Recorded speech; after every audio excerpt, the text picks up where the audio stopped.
The state industry is going through very, very tough times. There is a recession all over the world, especially in India. And especially industry in Andhra Pradesh is going through a very tough time because we are getting less than 50% power for almost 18 months continuously now. With this backdrop, most of the industry is running at less than 50% capacity utilization. Most of them are in serious trouble as it is. The latest or the last straw on the camel's back has been the imposition of a very high FSA on the industry. An FSA of 1 rupee 32 paise has been introduced on industry. As industry body and as industries, we understand that a fuel surcharge adjustment can be made in a power bill, but the fuel surcharge adjustment should be limited to the cost of the expensive power or the cost of expensive fuel which the government buys in order to fulfill their supply conditions on fuel.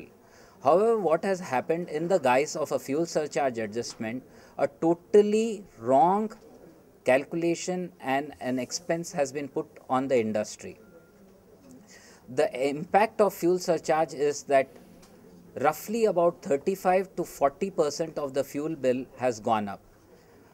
From the month of March, when the overall cost of power was 3 rupees 80 paise, for the month of April now the power cost has gone up to 6 rupees 80 paise per unit.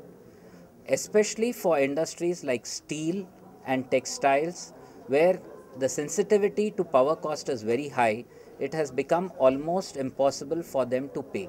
And the situation has become, in fact, it has become that they cannot pay. It is not that they cannot afford to pay, but they just cannot physically pay the money which is being asked. The breakup of this 1 rupee 32 paise which is there for fuel surcharge is very, very interesting.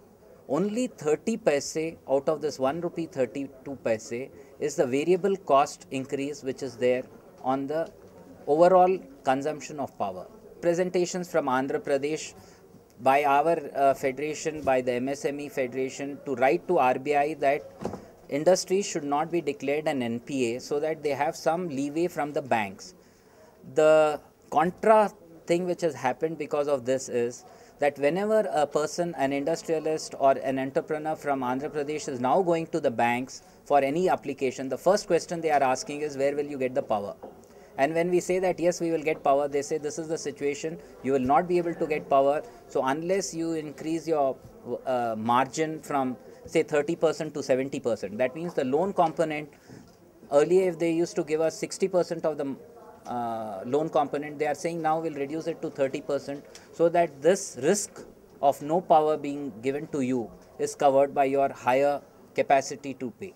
So the loan component from banks has come down drastically. In most cases, they have cancelled it. I know in some banks, after sanctioning the loan, they have refused to disburse the loan because they are not sure of getting back the money.